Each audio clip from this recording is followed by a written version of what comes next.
안녕하세요. 사연에 빠지다의 DJ 민영입니다.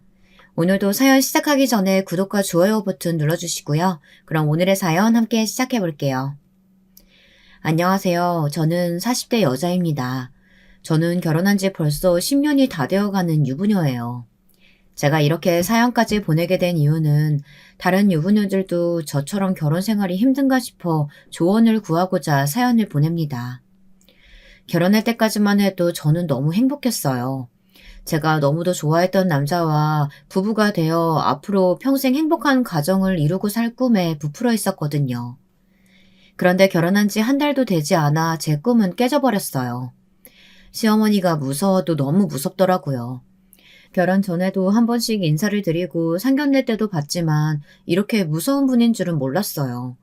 워낙 꼿꼿하고 고상한 분인 줄로만 알았는데 알고 보니 며느리를 잡으려고 작정한 분이더라고요.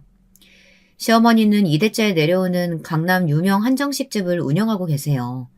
말이 식당이지 사실 웬만한 중소기업 저리가라 정도의 규모를 자랑하는 식당이었죠. 일대 사장님은 남편의 할머니세요.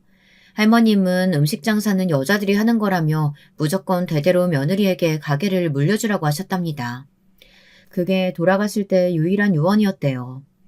며느리로서 남의 집에 시집와 한 집안을 건사하는 게 너무너무 힘든 일이라는 걸 누구보다 잘 알았기에 자신이 이룬 식당을 앞으로 평생 고생할 며느리에게 물려주는 게 시어머니로서 해줄 수 있는 선물이라고 하셨다고 하더군요. 그러면서 남자들은 뭐든 할 수 있는 좋은 세상이니 나가서 다른 일을 찾으라고 하셨답니다. 저도 그 신념은 굉장히 멋있고 존경스럽다고 생각합니다. 그런데 문제는 식당을 물려받아야 할 며느리가 바로 저라는 거죠. 저는 결혼 전까지 전혀 모르고 시집을 왔어요. 남편도 일절 그런 얘기는 하질 않았거든요. 결혼한 지 한 달도 되지 않았을 때 시어머니는 저더러 다니던 직장을 그만두고 식당으로 출근하라고 하셨어요. 저는 당황해서 처음 듣는 이야기라고 말씀드렸습니다. 무엇보다 저는 요식업에 대해서는 전혀 모르는 건 물론이고 관심도 없다고요. 그러자 시어머니는 제게 다짜고짜 호통을 치셨어요. 새아기, 네가 김칫국을 아주 제대로 마시는구나. 내가 언제 너더러 가게 물려준다고 했니? 나와서 일 가르쳐보고 네가 재능이 있으면 그때 돼서 생각해본다는 거지. 저는 당황스러웠습니다. 저는 성격이 굉장히 내성적인 편이에요. 장사하고는 전혀 거리가 먼 사람입니다. 차라리 식당에서 설거지하라고 하면 하지 사람들 앞에 나서서 하는 일은 아르바이트라도 한 번도 안 해봤어요. 지금 하는 일은 대학 도서관 사서 일을 하고 있습니다. 지금 하는 일이 제 적성에 딱 맞아요. 만약 이 일을 남편이 미리 말해줬다면 결혼을 고민했을지도 모를 정도로 저에게는 아주 중요한 일이었습니다. 저는 시어머니에게 괜히 혼나고 와서 남편에게 따졌어요. 왜 이런 중요한 일을 결혼 전에 이야기 안 했냐고요. 그러자 남편도 적잖이 당황하며 애써 둘러댔습니다. 할머니가 며느리에게 물려주겠다고 하신 거야 알고 있었지만 어머니도 며느리에게 물려주실 거라는 건 전혀 몰랐어. 근데 며느리가 자기만 있는 건 아니잖아. 준호도 결혼하면 재수씨 들어올 텐데 재수씨가 물려받을 수도 있지. 남편은 제 말귀를 못 알아듣는지 쓸데없는 소리만 해댔습니다. 제가 그걸 몰라서 한 이야기가 아닌데 여기서 갑자기 있지도 않은 재수씨 이야기를 왜 하는지 모르겠습니다. 문제는 내가 지금 당장 일을 그만둬야 한다는 거잖아. 자기도 내가 사사일 좋아하는 거 뻔히 알면서 지금 그런 소리가 나와? 그거야 내가 잘 알지. 알았어. 내가 어머니한테 다시 잘 말씀드릴게. 당신은 식당 일 전혀 관심 없다고. 저는 남편만 믿고 있었습니다. 그런데 남편을 믿은 제가 바보였어요. 시댁에서 남편의 말이 전혀 통하질 않았습니다. 시댁은 장남도 가장 연장자이신 시아버지도 다 소용없었어요. 모든 일은 시어머니를 중심으로 돌아갔습니다. 원래 식당이 할머니 댁에는 서초구 쪽에 있었어요. 지금보다 규모도 작은 편이었고요. 그런데 시어머니께서 물려받으시고 나서 가게가 더 잘 된 겁니다. 전주가 친정이었던 시어머니의 손맛이 통한 거였죠. 그때 시어머니께서 벌어들인 돈으로 강남에 땅을 사서 식당을 넓게 차린 거예요. 강남으로 오고 나서부터는 아예 고급화 전략을 해서 더 입지를 확실히 했습니다. 강남에서 난다긴다 하는 사람들의 모임이란 모임은 다 시어머니 식당에서 한다고 해도 과언이 아니니 한 해에 벌어들이는 수익이 어마어마했죠. 그러다 보니 시아버지도 시어머니에게는 찍소리 못하세요. 그랬으니 남편 말은 아예 통할 리가 없었죠. 오히려 남편까지 시어머니에게 혼쭐이 나고 돌아왔습니다. 네가 결혼 좀 했다고 어미 앞에서 마누라 편을 들어? 그깟 학교에서 책이나 나르는 일이 뭐가 직업이라고 내 식당 일을 마다해. 명색이 우리 집안 맏며느리라는 애가 애초에 싹이 글러서야. 그걸 도대체 어디에 써먹어? 나도 그런 정신 나간 며느리는 필요 없으니까 우리 식당에 발 붙일 생각은 하지도 말라고 해. 저는 시작부터 시어머니의 미움을 독차지하고 말았습니다. 지금까지 이 집안에서는 돌아가신 할머니도 시어머니에게 꼼짝 못하셨다는데 이제 막 새 식구가 된 새파란 어린 며느리가 당신 말을 거역하니 미워도 너무 미우셨던 거죠. 하지만 시어머니에게 사랑 좀 받겠다고 제가 원하지도 않는 일을 하고 싶지는 않았어요. 남편은 아들인 자신도 있는데 왜 꼭 며느리에게 물려주겠다는 건지 도통 이해가 되지 않는다면서 오히려 저를 부러워했습니다. 친정 부모님도 마찬가지였고요. 저더러 어른들이 다 저를 생각해서 하시는 일인데 이상한 고집을 피운다고 하더군요. 이해해요. 그렇게 생각할 수 있죠. 식당에 들어가서 열심히 일만 배우면 그 큰 한정식당의 주인이 될 수 있는 거니까요. 하지만 저는 그런 꿈은 꿈속에서도 꿔본 적이 없습니다. 저에게는 전혀 다른 꿈이 있었으니까요. 그렇게 시어머니에게 미움을 받는 대신 자유를 얻은 저는 무난한 결혼 생활을 유지할 줄 알았습니다. 시어머니가 무섭기는 했지만 워낙 식당 일이 바빠서 저에게 신경 쓸 겨를이 전혀 없으셨거든요. 그런데 예상치 못한 복병이 등장했습니다. 바로 동서예요. 제가 결혼하고 몇 년 후 시동생이 결혼했습니다. 저는 뭣도 모르고 집안에 들어온 새 식구를 반갑게 맞이했어요. 그런데 동서는 처음부터 저와 잘 지낼 생각이 없는 사람처럼 보였습니다. 결혼 전에 시댁에 인사를 온다고 해서 저와 남편도 준비하고 시댁에 갔는데요. 저희 시댁은 집에 행사가 있으면 항상 시어머니가 운영하시는 식당에서 해요. 시어머니께서 가게를 비우면 큰일이 나는 줄 아셔서 일체 다른 식당이나 심지어 집에서도 잘 만나질 않거든요. 명절도 명절 당일 하루만 쉬시고 전후로는 다 식당에 나가십니다.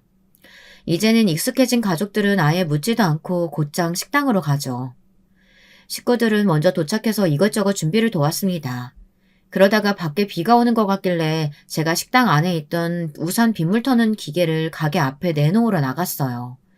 그때 마침 주차하고 있는 시동생 차가 보이더군요. 저는 시동생과 결혼할 아가씨가 궁금해서 먼저 현관 앞에 서서 기다리고 있었습니다. 그때 조수석에서 화려하게 생긴 아가씨가 내렸어요.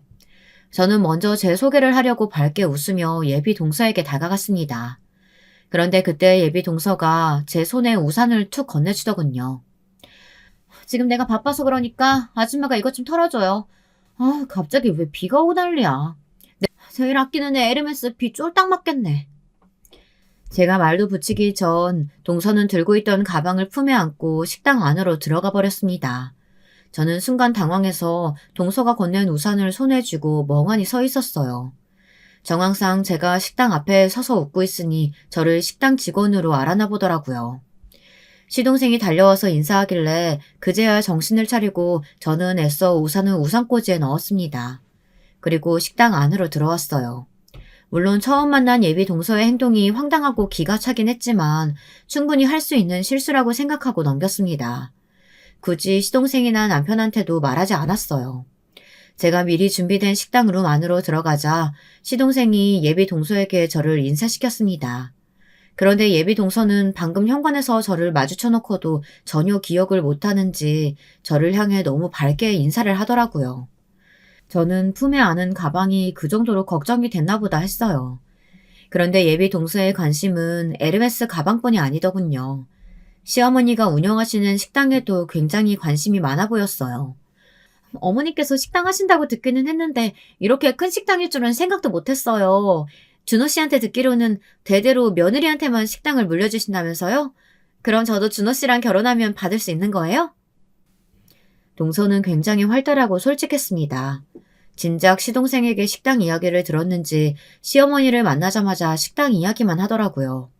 시어머니도 처음엔 동서를 유심히 관찰하시더니 연신 애교 있는 목소리로 식당에 관해 묻고 살갑게 구니 마음에 들어하시는 것 같았습니다. 우리 큰며느리는 식당 일에는 전혀 관심 없고 회사 그만둘 생각도 없다고 하길래 요즘 젊은 며느리들은 식당 일 같은 건 시시해서 관심 없는 줄 알았더니만 아가씨 생각은 좀 다른가 보네요? 저는 식당 일은 잘 모르고 물려받을 생각이 없다고만 했지 시어머니가 하시는 일이 시시하다고 생각한 적은 단 한 번도 없습니다. 그런데 시어머니는 굳이 동서 앞에서 저에 대해 돌려가시더군요. 어머, 형님은 이렇게 큰 식당 욕심 안 나셨어요? 저는 너무너무 욕심나는데. 그럼 형님은 식당 물려받을 생각 전혀 없으시다는 거죠? 나중에 딴소리 하시면 안 돼요. 아싸. 그럼 어머니, 제가 준호 씨랑 결혼해서 이 식당 물려받을래요. 저 돈 많이 벌고 싶거든요. 시어머니는 단번에 식당이 돈만 벌려고 하는 데가 아니다. 욕심만 가지고 되는 일이 아니니 식당에 들어와서 일만 잘하면 당연히 물려줄 거라고 하셨어요. 말투와 표정은 평소대로 무뚝뚝하셨지만 저도 며느리 생활 몇 년 했다고 바로 보이더군요. 시어머니는 은근 기분이 좋으신 것 같았어요. 제 느낌일까요? 그때부터 유독 시어머니가 예비 동서를 보는 눈빛이나 행동이 달라지신 것 같았습니다. 오히려 저보다 더 챙기시는 느낌이었죠. 저도 시어머니 마음이 이해가 되지 않는 건 아닙니다. 어쨌든 제가 맏며느리인데 시어머니가 식당 이야기를 꺼냈을 때 저는 단번에 거절했으니까요. 하지만 아무리 그래도 제가 시어머니의 며느리로서 지내온 시간이 더욱 긴데 아직 결혼도 안 한 동서에게 더 마음을 주시는 것 같아 은근 서운했습니다. 그런데 제가 지금 시어머니에게 서운해하고 있을 때가 아니었더군요. 제가 동서를 얕잡아 봤어요. 동서는 마냥 밝고 통통 튀는 요즘 아가씨가 아니었습니다. 아주 여우도 보통 여우가 아니더라고요. 제가 식당 밖에서 일 때문에 통화하고 있었는데 동서가 따라 나왔더군요. 그러더니 제게 무슨 할 말이 있는지 제가 통화를 끝날 때까지 기다리고 있었어요. 저는 무슨 일인가 싶어 통화를 끝내고 무슨 일이냐고 물었습니다. 그러자 예비 동서는 뜬금없이 무례한 질문을 던지더군요. 예비 형님, 직업이 도서관 산서라면서요? 사서면 도서관에 가만히 앉아있기만 하면 되는 거 아닌가? 그런 사람이 무슨 일이 바빠서 나와서 통화까지 하시나. 궁금해서 제가 몰래 들으러 왔어요. 왠지 시댁 식구들이랑 있기 불편해서 거짓말하고 나오신 것 같아서요. 저는 제 귀로 듣고도 잘못 들은 줄 알았습니다. 누가 저런 말을 사람 앞에 대놓고 하나요? 저도 나이가 많이 들지는 않았지만 요즘 아가씨들은 다 저렇게 당돌한가 싶더군요. 예비동서가 도서관 사서에 대해 선입견이 좀 있나 봐요. 나 사서로 일한 것만 10년이 넘어요. 거기다가 도서관 사서는 자격증도 취득해야 한다고요. 동서는 사서가 도서관에 앉아서 대출만 해주는 사람인 줄 알았어요? 저도 원래 그런 사람은 아닌데 너무 기분이 상해서 미간을 확 구겼습니다. 기분 나쁜 티를 확 냈어요. 그런데 예비 동서가 보통이 아닌 게 제 말에도 비실비실 웃더군요. 그러더니 아예 본 모습을 드러냈어요. 아, 고귀하고 대단하신 대학 도서관 사서님이라서 이렇게 크고 멋진 식당에는 욕심을 안 내시는 거구나? 제가 몰라 뵀네요. 근데 형님, 제가 앞으로 가족이 될 사람으로서 한 가지 조언 좀 드려도 될까요? 아무리 일에 대해 자부심이 높아도 가족 행사에 그런 차림에 그런 가방 너무 없어 보여요. 저는 아까 식당 앞에서 형님 보고 준호 씨 형수가 아니라 식당에서 일하는 아줌마인 줄 알았다니까요. 저와 동서지간이 될지도 모르는 예비동서는 반나절 잠깐 본 것만으로도 사람 인성에 문제가 있어 보였습니다. 사람이 겉으로 보이는 모습이나 직업에 굉장히 민감하고 차별하는 것 같았거든요. 제 옷차림이 별로라 당연히 식당에서 일하는 사람으로 본 거였어요. 거기다가 식당에서 일하는 아줌마한테는 우산도 툭 던지듯 건네도 되는 거고요. 저는 시동생이 어쩌다가 저런 여자를 데려왔나 싶었습니다. 남편에게 예비 동서에 대해 아느냐고 물으니 예비 동서가 시동생 친구의 지인인데 SNS로 시동생을 보고 소개해달라고 몇 날 며칠을 쫄랐다네요. 정장을 입은 모습이 너무 멋있어서 반했다네요. 저는 남편 앞이라 애써 말하지는 않았지만 시동생이 한 번 보고 반할 정도의 외모는 아니에요. 대기업 과장이라 직업이야 좋지만 키도 작고 배도 나온 체형이라 여자들한테 인기가 많은 스타일은 아니거든요. 뭐 사람마다 이상형은 다르니 그럴 수도 있다고 생각했습니다. 그런데 예비 동서는 만나면 만날수록 비호감이었습니다. 앞으로 가족이 될 사이니 좋게 보려고 노력도 해봤지만 예쁜 구석이라고는 전혀 없었어요. 아직 식도 안 올렸는데 왜 그렇게 미워하냐고요. 저와 비슷한 상황의 유부 선배님들이라면 100% 공감하실 겁니다. 어느 날이었습니다. 시댁에 잠깐 놀러 갔는데 시동생이 저더러 해외 직구를 해봤냐고 물어보더군요. 저는 경험이 있어서 해봤다고 했습니다. 그러자 반가워하며 뭘 좀 시키려고 하는데 도와달라더군요. 알고 보니 예비 동서가 시동생에게 명품 구두를 사달라고 한 거였어요. 저도 처음엔 결혼식 날 신을 구두라도 사나 싶어 봤는데 그것도 아니더군요. 그냥 예비 동서가 평소에 신을 구두를 시동생에게 사달라고 한 거였어요. 구두가 도대체 뭐로 만들었는지 250만 원이나 하더군요. 저는 아무리 생각해도 이건 아닌 것 같아 시동생을 말렸습니다. 무슨 날도 아닌데 이렇게 비싼 구두를 뭐하러 사주냐고 했습니다. 결혼식 날 신을 구두라고 해도 이건 너무 과하다고요. 우리 이슬이가 지금은 장인어른 공장에서 일하는데 원래는 모델과 나왔어요. 근데 그 모델과 친구들한테 청첩장 주러 갈 때 꼭 이런 구두가 필요하다잖아요. 대학 때도 친구들만 모델로 데뷔하고 자기는 못해서 창피했었는데 지금도 다들 부잣집에 시집가고 모임 때마다 머리부터 발끝까지 명품으로 휘두르고 온대요. 그래서 구두만이라도 꼭 이거 신고 싶다는데 남자친구가 어떻게 안 해줄 수가 있겠어요. 이제 보니 예비동서가 순진한 시동생을 아주 주물럭 요리를 하고 있더군요. 지금까지 사준 게 250만 원짜리 구두만이 아니었어요. 그날 식당에서 봤던 에르메스 가방도 시동생이 사준 거랍니다. 저는 이건 아니다 싶어서 남편에게 말했어요. 사람을 단면만 보고 판단할 수는 없지만 아무리 그래도 나이도 아직 어린 아가씨가 남자친구한테 몇백만 원씩 하는 명품을 사달라고 하는 게 정상인가 싶어서요. 남편도 도저히 이해할 수 없다면서 바로 시부모님께 말씀드렸습니다. 남편도 바로 시부모님께 말씀드릴 수밖에 없었던 게 예비 동서의 문제점이 명품만이 아니었어요. 저는 몰랐는데 예비 동서는 결혼 준비하면서도 그 모델과 친구들과 내내 비교를 했답니다. 신혼집을 구할 때도 동서는 무조건 강남에 살고 싶다고 했어요. 본인 친구들이 다 강남에 산다고요. 내 모델과 동기 시댁이 강남에 되게 유명한 웨딩홀 한다고 말했었지? 걔는 강남에 50평대 아파트부터 신혼생활 시작했다니까. 우리 자기 어머니도 강남에서 제일 유명한 한정식집 하는데 비슷하게 해주실 수 있지 않아? 우리 어머니 돈이 아무리 많아도 절대 사치하는 분 아니야. 형 결혼할 때도 20평대 해주셨는데 나 결혼한다고 갑자기 강남에 50평대는 말도 안 되지. 시동생이 동서에게 충분히 알아듣게 이야기했는데도 동서는 전혀 아랑곳하지 않았답니다. 어머니처럼 대단한 사업가가 집 사는 거 가지고 사치라고 생각하는 게 말이 돼? 집은 충분히 투자할 가치 있는 거잖아. 그리고 내가 그 촌스러운 자기 형수랑 같아? 그 형수는 30 넘어서 결혼했고 나는 20대 수준 자체가 다르잖아. 나 정도면 당연히 결혼하면서 그 정도는 받아야지. 이미 그런 문제들이 있다 보니 남편은 예비 동서에 대해 신경 쓰이는 부분이 있었나 보더군요. 시동생은 예비 동서가 아직 나이도 어리고 사회 경험이 없어서 철이 없는 부분이 있지만 결혼해 살다 보면 자연스레 달라질 테니 좀 이해를 해달라고 했습니다. 하지만 어른들은 그렇게 생각하지 않으셨어요. 그 일로 시부모님은 동서를 따로 불렀습니다.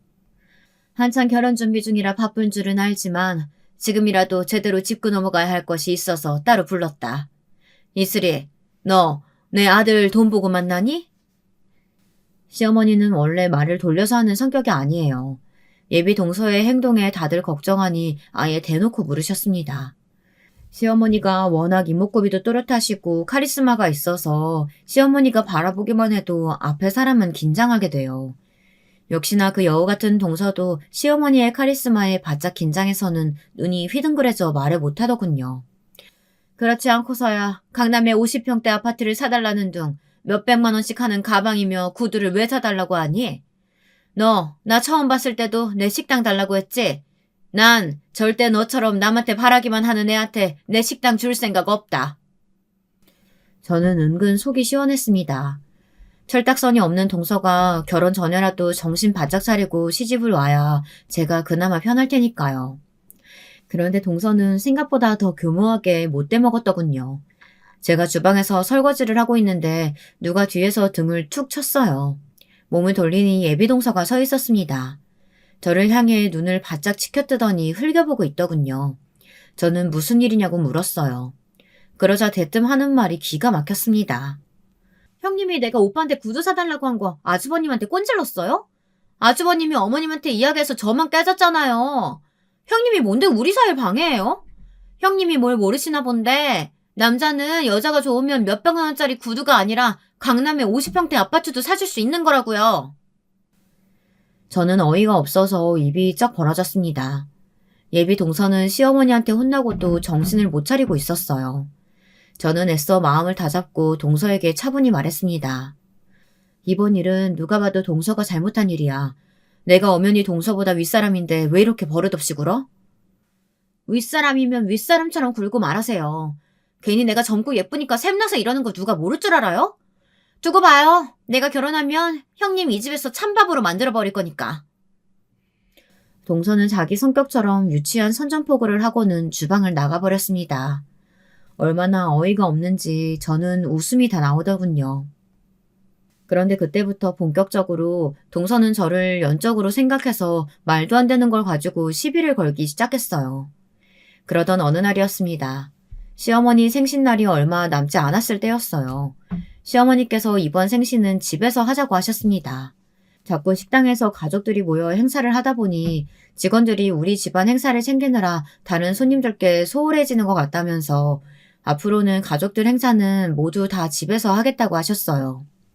볼 때마다 느끼는 거지만 시어머니는 정말 식당 일에 진심이세요. 어떻게 하면 식당이 조금 더 발전할 수 있는가만 생각하셨죠. 그런데 이번 생신이 다른 건 장소뿐이 아니었습니다. 내가 아무리 한정식집 사장이지만 매일 너무 똑같은 것만 보고 똑같은 것만 먹으면서 살다 보니 이제 좀 물리네. 이번에는 우리 며느리들 실력 좀 보자. 이번에 생일은 둘이 한번 상 좀 차려줘라. 시어머니는 명절날도 식당에 나가시다 보니 가족들끼리 모여서 음식을 만들고 해본 적이 없으세요. 그러다 보니 저나 동서가 시댁에서 음식할 일이 전혀 없기는 했죠. 그래서 이 김에 저와 동서의 실력을 좀 보시겠다며 선물 같은 거는 필요 없고 둘이 생일상을 차려달라고 하셨습니다. 저는 시어머니께서 처음으로 뭔가 해달라고 하신 거라 잘 해내고 싶었어요. 그건 동서도 마찬가지였어요. 저와 달리 동서는 식당 일에 욕심이 있었거든요.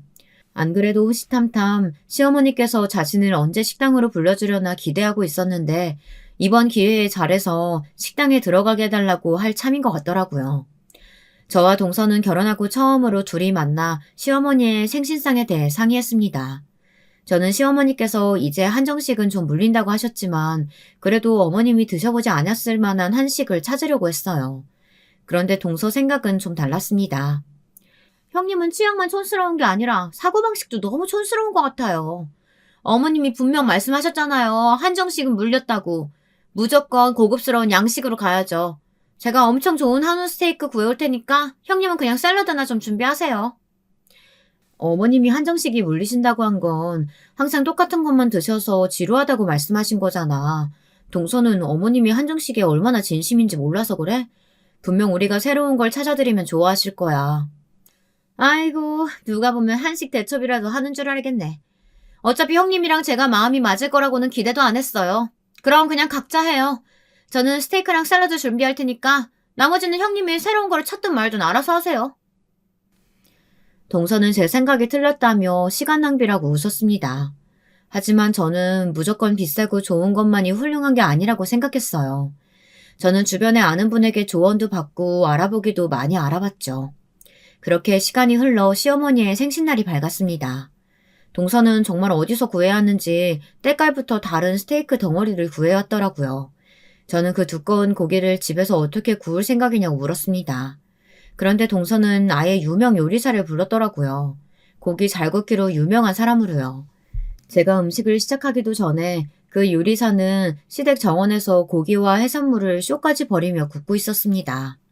물론 동서와 경쟁하는 자리가 아니니 신경 쓸 일은 아니었지만 은근 견제가 되는 건 어쩔 수 없었어요. 저는 저대로 준비한 음식을 차렸습니다. 제가 차려놓은 음식들을 보고 그냥 지나칠 동서가 아니었죠. 어머, 이게 뭐야? 어머님이 안 드셔보신 한정식 어쩌고 하시더니만 결국 이런 거나 준비하려고 그렇게 큰 소리 치신 거예요? 볼품도 없고 이게 간에 기별이나 가겠어요? 아유, 형님 때문에 괜히 저까지 어머니한테 할 소리 듣는 거 아닌지 모르겠네요. 평소 같으면 동서 말에 저도 욱했을 텐데 그날은 저도 긴장해서인지 말문이 막혔습니다. 정말 제가 차린 음식이 어딘가 초라해 보이는 것 같았어요. 그런데 반전이 일어났습니다. 동서가 데려온 유명 요리사가 차린 음식이 휘황찬란하게 차려져 있는데도 시어머니는 제가 내놓은 음식에만 관심을 보였어요. 사실 제가 차린 음식은 경주에 사는 제 친구가 알려준 식당에서 고안한 거예요. 요즘 경주에 외국인들도 많이 오고 젊은 친구들도 많이 여행을 오다 보니 현대식과 한정식을 합쳐서 만든 메뉴들이 유행이라고 하더라고요. 그래서 저도 비슷하게 만들어 봤는데 시어머니가 제가 만든 음식을 유심히 보셨습니다. 이건 연근이랑 잡채 넣어서 스파게티처럼 만든 거니? 어머, 이건 또 뭐야? 나물 올려서 만든 피자? 어쩜 그네 네가 이런 생각을 다 했니? 나 이런 한식은 처음 본다. 시어머니는 유명 셰프가 만든 스테이크에는 눈길조차 주질 않으셨어요. 오로지 제가 만든 음식과 제가 어디서 보고 참고했는지에 대해서 꼬치꼬치 물으셨죠. 그날 결혼하고 처음으로 저는 시어머니에게 칭찬을 받았습니다. 알고 보니 시어머니가 새로 세우고 계신 계획이 있었더라고요. 2호점을 생각하고 계셨어요. 2호점은 1호점과 뭔가 많이 다른 특색을 가진 식당으로 만들고 싶어서 고민 중이었다고 하시더라고요. 그런데 제가 만든 음식을 보고 아이디어가 마구 솟았더랍니다.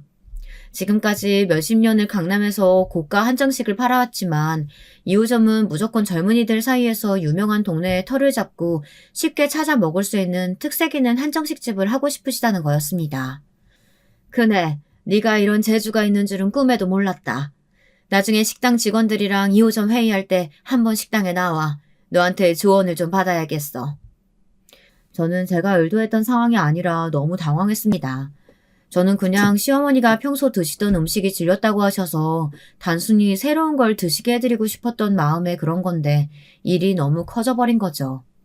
문제는 그뿐이 아니었습니다. 시어머니 생신상으로 혼나게 된 건 제가 아니라 동서였어요. 내가 한식당 사장인데 내 생일에 유명한 양식 요리사를 집에 불러들인다는 게 말이 되니? 이게 소문이라도 나봐. 강남에서 난다긴다 하시는 분들이 다 내 식당 다니는데 그 식당 주인이 알고 보니 비싼 양식 좋아한다고들 할 거 아니야? 둘째, 너는 아무리 나이가 어려도 어쩜 그렇게 생각이 짧니? 그리고 이 소고기는 또 뭐야? 뭘 이렇게 비싼 고기를 샀어? 동서는 시어머니에게 호통을 들었어요. 상황 파악을 너무 못한다고요. 저는 속으로 고소하면서도 겉으로 애써 티를 내지는 않았습니다. 어쨌든 동서도 시어머니를 위해 열심히 준비한 건 누구보다 제가 잘 아니까요. 그런데 애꿎은 똥물이 제게 튀었습니다. 동서는 괜히 저더러 또 시비를 걸더군요. 내가 이럴 줄 알았어. 어머니 식당에 관심도 없다더니만 형님 저한테 일부러 거짓말한 거죠? 사실은 형님도 어머니 식당에 욕심나서 물려받고 싶으신 거잖아요. 동서는 말도 안 되는 이야기를 했습니다. 제가 시어머니의 식당을 물려받고 싶어서 사력을 다해 메뉴를 만들어낸 줄 알더라고요. 그렇지 않고서야 어떻게 시어머니 마음에 쏙 드는 음식을 만들 수가 있냐고요. 동서는 말 같지도 않은 소리 좀 하지 마. 나는 시어머니 식당 물려받을 생각 추워도 없어. 그리고 동서가 나보다 능력이 있으면 어머님이 알아서 동서한테 물려주시겠지. 뭐가 걱정이야. 아, 짜증나. 도대체 내가 왜 저런 촌스러운 아줌마보다 못하다는 거야? 나한테는 식당에 나오라는 말도 안 하고. 동서는 자기 분을 못 이겨 소리를 마구 지르며 쌩떼를 썼습니다. 동서는 하루라도 빨리 시어머니 식당에 들어가 일하고 싶은데 시어머니는 동서에게는 아직 말도 안 꺼내셨나 보더군요. 저는 시어머니가 왜 동서에게 식당에 나오라는 말을 안 하는지 알 것 같아요. 하지만 동서는 전혀 모르겠나 봐요. 시어머니가 식당을 한 게 거의 30년이 넘었습니다. 얼마나 많은 사람을 겪으셨겠어요. 사람 딱 보면 어떤지 아시겠죠. 사실 동서가 친정아버지가 하는 공장에 나가 격리 일을 하기는 하지만 가만 보면 무슨 일을 하는지 모르겠거든요. 그리고 아직도 친정아버지 카드를 쓰며 고가의 물건을 사고 출근도 잘 안 해요. 누구보다 성실한 사람을 좋아하시는 시어머니가 보기에는 아무리 자기 아버지 공장에서 일한다고 해도 일도 안 하고 돈만 가져다 쓰는 모습이 좋지 않아 보였을 게 분명합니다. 그러다 보니 시어머니도 선뜻 동서더러 식당에 나오라고 하고 싶지 않은 거죠. 그런 사실을 전혀 눈치채지 못한 동서는 그때부터 오히려 더 똥줄이 타는지 시어머니의 식당에 들어가기 위해 아주 고군분투를 했습니다. 티나게 여우짓을 해댔어요. 동서는 공장 일은 어쩌고 툭하면 시어머니의 식당으로 출근 도장을 찍었어요. 그러면서 직원들하고도 잘 지내려고 노력하고 이것저것 곁눈질로 일도 배우려고 했나 보더라고요. 저도 그런 점은 높이 사요. 저야 식당 일에 관심이 없으니 동서가 시어머니의 식당을 물려받아주면 저야 좋은 일이니까요. 그런데 역시나 동서는 예상을 참 깨는 사람이었습니다. 제가 시어머니 식당에 갈 일이 있었어요. 생신날 시어머니가 말씀하신 대로 2호점 일로 회의에 참석하라고 시어머니께 연락이 왔거든요. 저는 정말 연락이 올 줄 몰랐는데 진짜로 연락이 와서 한참 고민했습니다. 정말 제가 가도 되는 자리인가 싶어서요. 그런데 회의 자리에서 시어머니께서 일하는 모습을 보니 정말 멋있더군요. 저도 지금까지 10년 넘게 사회생활하며 많은 사람을 보았지만 시어머니의 카리스마가 괜히 생긴 게 아니라는 느낌을 받았습니다. 저야 뭐 아는 게 없으니 제가 생신상 차릴 때 참고했던 지방의 한정식들 위주로 참고하시라고 소개만 해드렸습니다. 그런데 시어머니가 2호점을 내려고 생각하신 동네 임대료가 예상보다 비싼가 보더군요. 젊은이들을 상대로 할 예정이라 인테리어나 홍보 비용도 꽤 들고요. 시어머니는 예산으로 잡은 금액보다 훨씬 더 비용이 많이 드니 고민하시는 것 같았습니다. 이야기를 듣다 보니 아무래도 제가 있어봐야 도움이 될 것 같지 않아 저는 슬쩍 회의 자리를 나왔어요. 화장실에 갔는데 누가 시끄럽게 통화를 하고 있더군요. 분명 동서의 목소리였어요. 아빠, 내가 무조건 시어머니한테 말해볼 테니까 아빠는 준비만 제대로 하고 있어. 이것만 성사되면 아빠 대박 나는 거야. 이거 잘 되면 나 강남에 집 사주기로 한 거 잊으면 안 된다? 동서는 또 무슨 꿍꿍이인지 친정아버지와 통화하는 것 같았어요. 저는 동서가 화장실에서 나오기 전 얼른 나와 다시 회의장으로 돌아왔습니다. 그런데 때마침 다음 안건이 동서의 통화 내용과 연관이 있더군요. 동서가 매일같이 시어머니 식당에 문지방이 닳도록 드나든 이유가 바로 이거였어요. 시어머니가 할머니 때부터 만들어 오신 비법 고추장이 있었어요. 그 고추장이 유명해서 식당이 덩달아 잘 된 거죠. 그런데 동서가 시어머니에게 그 고추장을 판매용으로 만들어 팔자는 제안을 했더군요. 동서 친정아버지 공장에서 만들면 된다고요. 시어머니도 생각해보지 않았던 건 아니지만 고추장을 그렇게 대중화되어 팔아버리면 당신네 식당의 고유한 맛을 좋아해서 찾아주시는 손님들이 좋아할까 싶어 걱정하시는 것 같더군요. 동서는 이 기회를 놓칠 수 없어서 바로 맞받아쳤습니다. 어머님, 2호점 내신다면서요? 고추장 팔아서 번 돈으로 2호점 내면 일석이조잖아요. 이제 시대가 변했는데 우리도 트렌디하게 가야죠. 여우 같은 동서는 시어머니가 2호점 비용 문제를 고민하는 걸 바로 알고서는 그 부분을 공략했습니다. 시어머니는 사업가이시니 당연히 넘어갔고요. 시판 고추장을 만들기 위한 공장도 동서 친정아버지 공장이 있으니 일사천리로 척척 결정이 났습니다. 저는 다시 한번 동서의 잔머리에 놀랐습니다. 확실히 저보다는 사업은 잘할 것 같더군요. 그러던 중에 제가 둘째 아이를 낳았어요. 그런데 첫째 때와는 달리 우울증이 비슷하게 오더군요. 임신과 출산을 겪으면서 몸도 많이 쇠약해져 있었고 일도 많아 제대로 쉬지를 못하다 보니 얼굴이 반쪽이 돼서 몰골이 말이 아니었습니다. 아들을 봐주시러 친정어머니께서 아침마다 집에 오시는데 저를 볼 때마다 걱정이 많으셨어요. 일보다는 쉬는 게 먼저인 것 같다고 하셨죠. 남편도 마찬가지였어요. 제 몰골이 옆에서 보기 안쓰러웠는지 일 좀 줄이고 시간을 내서 여행이라도 가자고 하더군요. 옆에서 들으시던 친정어머니께서 애들 걱정은 말고 오랜만에 남편이랑 오붓하게 다녀오라고 했습니다. 저는 그제야 제가 많이 안 좋아 보이기는 하는구나 하고 깨달았어요. 시어머니가 식당 일을 하나부터 열까지 다 신경 쓰시며 하루도 제대로 쉬지 못하는 모습을 보고 이해하지 못했었는데 제가 딱 그 꼴이더라고요. 사람이 쉬면서 일도 해야 더 능률이 오르는 건데 제 욕심에 주변 사람들에게 걱정을 끼치고 힘들게 하고 있었어요.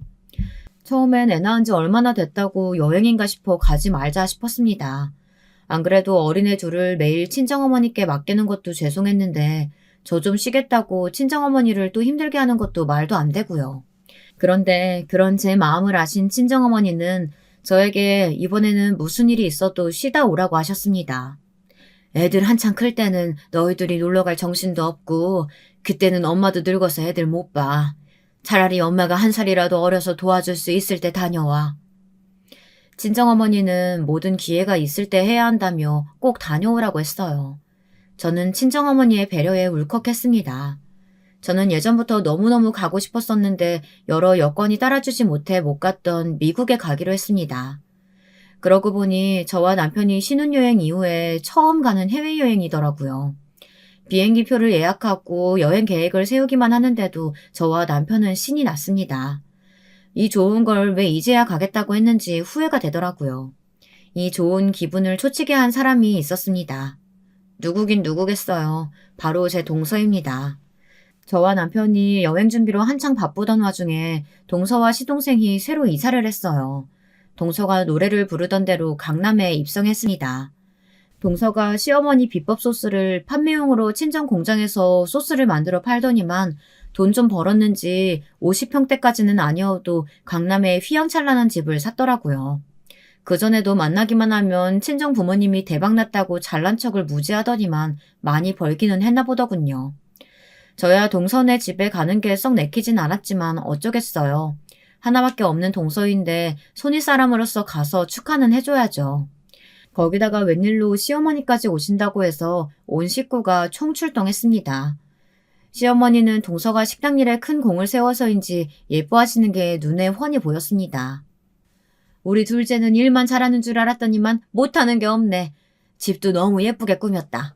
역시 센스가 있어서 그런가? 암튼 제주꾼이야 제주꾼. 시어머니 말대로 이사한 지 얼마 되지도 않았는데 집이 싹 깔끔하게 정리가 되어 있긴 하더군요. 저도 동서에게 뭔가 이야기라도 해야 할 것 같아 언제 이렇게 예쁘게 정리를 했느냐고 했습니다. 그러자 동서가 아주 기고만장해서는 또 잘난 척을 시작하더군요. 어머니 소스 덕분에 아버지 공장도 대박났다고 아버지가 너무 좋아하시면서 선물로 이사할 때 인테리어 싹 새로 해주신 거 있죠? 요즘은 돈만 주면 인테리어뿐만 아니라 아예 소품까지 다 세팅해주더라고요. 역시 돈만 있으면 참 좋은 세상이에요. 안 그래도 피곤한데 동서가 신나서 떠드는 모습을 보고 있자니 자꾸 배알이 꼬이더군요. 저도 제가 이렇게까지 누군가를 미워하게 될 거라고는 상상도 못했습니다. 빨리 이 시간이 끝나기만을 바랬습니다. 시어머니는 무섭고 동서는 불편하고 도망가고만 싶었습니다. 동서가 출장 뷔페까지 불러서 거실에 준비해놓고 시댁 식구들이 둘러앉아 식사하고 있었습니다.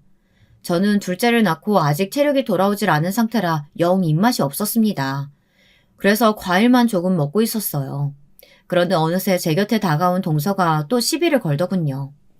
형님, 둘째 낳고 많이 힘드셨나 봐요? 살이 왜 이렇게 많이 빠지셨어요? 아휴, 근데 살 빠지니까 10년은 더 늙어 보여요. 이러다가 아주버님보다 누나로 보이겠어요. 좀 드세요. 동서는 멋대로 제 접시에 음식을 마구 담았습니다. 저는 순간 짜증이 나서 그만 담으라고 동서의 손을 툭 쳐버렸습니다. 그러자 동서가 들고 있던 점씨가 바닥에 떨어지면서 음식이 바닥에 떨어졌습니다. 소란스러운 소리에 시부모님은 무슨 일이냐며 제가 있는 쪽으로 달려오셨습니다. 그런데 그때 동서가 불쌍한 표정을 짓더니 말도 안 되는 소리를 해댔습니다. 저는 형님이 애들 키우느라 너무 힘들어서 살이 많이 빠지셨길래 걱정돼서 음식 좀 담아드린 건데 형님이 싫다면서 제 그릇을 쪄버렸어요. 동서는 한순간에 사람을 이상하게 만드는 데 달인이었어요. 그때 남편이 나섰습니다. 요즘 진영이 엄마가 일도 많고 컨디션이 좋지 않아서 많이 힘들어요. 오늘도 집에서 쉬라고 했는데도 제셋이 축하하고 싶다고 해서 온 거였고요. 남편 말에 시아버지께서 걱정 어린 표정으로 저를 바라보셨어요. 우리 큰며느리 둘째 낳고 회복이 더디다고 하더니만 어디 많이 안 좋은 거 아니야? 내가 보약이라도 한 채 지어줘야겠구만. 너 여행 다녀오면 나랑 한의원 가서 진맥 좀 받아보자. 그래도 시댁에서 저를 챙겨주시는 건 항상 시아버지밖에 없었습니다. 저는 시아버지에게 괜찮다고 요즘 몸이 많이 처져서 힘들었는데 다음 주에 여행 다녀오면 많이 좋아질 것 같다고 이야기했어요. 시아버지는 여행 가서 맛있는 것도 많이 먹고 즐겁게 보내다 오라며 용돈까지 주셨습니다. 동서는 시어머니의 사랑을 독차지하면서도 제가 시아버지에게 잠깐 관심 좀 받는 게 셈이 났나 봐요. 식사가 끝날 때쯤 집에 갈 채비를 하고 있는데 동서가 슬쩍 제 곁에 오더군요. 사실 동서가 저에게 궁금해하는 거야 뻔했습니다. 아까 시아버지의 대화를 들었으니 아마 제가 어디로 여행 가는지 궁금했을 거예요. 저는 동서에게 친정엄마가 아이들을 봐주기로 해서 미국으로 2주 정도 다녀올 생각이라고 이야기했습니다. 그런데 제 이야기를 듣던 동서는 기가 막힌다는 듯 콧방귀를 키웠어요. 그러더니 한다는 소리가 가관이더군요. 형님이 미국에 간다고요? 헐, 집이라도 팔아서 가시게요? 동서는 항상 저런 식이었습니다. 저를 무시해도 아주 개무시했죠. 저도 더는 참을 수 없었습니다. 지금까지 제가 호구라서 동서의 만행들을 다 참아준 게 아니에요. 한 집안의 며느리라고는 달랑 둘인데 괜한 분란 만들어봐야 어른들 보시기 좋지 않으니 큰 며느리로서 참고 인내한 겁니다. 하지만 이제는 안 되겠더군요. 이 재수없는 졸부년에게 참교육을 시켜줘야겠어요. 저는 잔뜩 성질이 난 얼굴로 동서에게 다가갔습니다. 그리고 제 핸드폰을 꺼내 은행 어플을 켰어요. 그리고 제 은행 잔고를 열어 동서 눈앞에 똑똑히 보여줬습니다. 그러자 동서는 눈을 질끈 감으며 지금 뭐 하는 거냐고 소리를 지르더군요. 저는 화가 나서 동서의 어깨를 세게 밀치고 뺨을 한 대 갈겼습니다. 졸부년 주제에 깝치지 말고 뒤지기 싫으면 눈 똑바로 뜨고 봐. 내가 어떤 사람인지. 동서는 제가 때린 볼을 부여잡으며 토끼 눈을 하고 저를 노려봤습니다. 저는 손에 들고 있던 핸드폰을 한 번 더 동서에게 들이댔어요. 그러자 그제야 핸드폰 화면을 확인한 동서가 눈을 부릅뜨고 화면을 다시 한번 보더군요. 그러더니 뒤에 붙은 0을 세웠어요. 무식한 년. 이 정도도 큰 돈은 본 적 없어서 살 줄도 모르나 보지? 통장에 있는 현금만 자그마치 20억이다 이년아. 네가 감히 날 무시해? 그랬습니다. 제 통장에는 순수 현금만 20억이 넘게 있어요. 사실 제가 도서관 사서로 지내면서 그냥 도서관에만 붙어 있었던 게 아니에요. 저에게는 꼭 이루고 싶은 꿈이 있었습니다. 저는 시나리오 작가를 꿈꾸고 있었어요. 매일매일 쓴 시나리오가 50편이 넘습니다. 그런데 몇 년 전부터 제가 쓴 시나리오가 하나둘 팔리기 시작하더니 팔린 작품 중 하나가 대박이 났어요. 그 이후로는 몸값이 훌쩍 올라 원래 봤던 시나리오 가격이 50배가 올랐습니다. 그래서 도서관 사서 일을 그만두고 본격적으로 집에서 시나리오를 쓰고 있는 거예요. 얼마 전에는 제가 쓴 시나리오 집이 책으로도 나와 수입이 꽤 쏠쏠했습니다. 더군다나 제 재산은 통장에 남은 잔고만이 아니에요. 제 아이들을 봐주시는 친정어머니께 감사해서 사시던 집을 정리하고 집 근처에 3층짜리 다세대 주택을 사서 1층에 세를 주고 3층에는 부모님이 거주하고 계십니다. 이 사실은 시댁에서는 아직 아무도 몰라요. 제가 남편에게 말하지 말라고 했거든요. 통장에 20억을 그대로 둔 것도 그 때문이고요. 아무리 아이를 봐주신다고 해도 같은 부모인데 친정어머님께만 잘해드릴 수는 없죠. 평소 시어머니의 꿈인 2호점을 만들게 되면 그때 투자하려고 돈을 모으고 있었습니다. 제가 목표로 하는 금액이 되면 바로 시어머니께 말씀드릴 생각이었어요. 그런데 동서가 이따위로 나오니 더는 못 참겠더군요. 결국은 이렇게 제 비밀이 밝혀지고 말았습니다. 동서의 뺨을 날린 그날 저는 시댁 식구들을 모두 불러 지금까지 동서가 제게 저지른 일들을 다 말했습니다. 물론 시부모님도 웬만한 일들은 알고 계셨지만 저는 아예 선전포고했습니다. 어머님 아버님께는 죄송하지만 저 동서처럼 정신 나간 애랑은 더는 가족으로 엮이고 싶지 않아요. 동서가 저한테 제대로 된 사과하고 용서 구할 때까지 다시는 보고 싶지 않습니다. 그날 이후 많은 것이 변했습니다. 제가 하는 일과 제 계획에 대해 알게 되신 시어머니는 저를 다시 보셨어요. 나도 나름 사업한다는 사람이라 시야가 넓다고 생각했는데 이번 일을 통해서 내가 얼마나 시야가 좁은 사람인지 알았다. 네가 내가 하는 일을 이렇게 생각하고 있었는데 내가 그걸 몰랐어. 책임자면 식당에 앉아서 일일이 다 간섭하고 참견해야 한 줄만 알았는데 내가 틀렸다. 시어머니의 꿈이었던 2호점에 대해 제가 구체적으로 생각하고 있었다는 것을 시어머니는 고마워하셨습니다. 저는 계획대로 30억을 모아 시어머니 식당 2호점에 투자를 했어요. 저는 시어머니의 가게를 물려받지는 않았지만 식당 내에 가장 중요한 투자자가 되었습니다. 말이 거창하게 투자자지 사실 시어머니의 사업을 돕고 싶은 마음이 더 컸어요.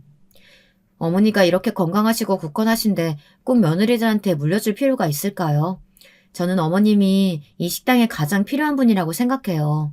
저는 사업하는 능력은 없는 사람이지만 할 수 있는 일이 있다면 곁에서 물심양면으로 돕겠습니다. 저의 마음이 통했는지 저와 시어머니 사이는 많이 가까워졌습니다. 동서는 어떻게 됐냐고요? 요즘 매일같이 가게에 출근하기 전에 우리 집에 눈두장을 찍으러 옵니다. 제가 많이 마른 게 걱정된다면서 몸에 좋다는 건 다 가져와요. 이거 제가 형님 주려고 진짜 어렵게 구한 거예요. 이게 기력 회복에 그렇게 좋은 중국의 명차래요. 꼭 드셔보세요. 무릎만 안 꿇었지 사과는 수도 없이 했어요. 하지만 저는 쉽게 받아주지 않고 있습니다. 사실 동서가 마음에서 우러나서 저를 보러 오는 게 아니었거든요. 시어머니가 저에게 제대로 사과하지 않으면 식당은 절대 물려주지 않는다고 하셨대요. 동서는 집에 왔다가 돌아갈 때마다 시어머니에게 잘 좀 말해달라고 사정을 합니다.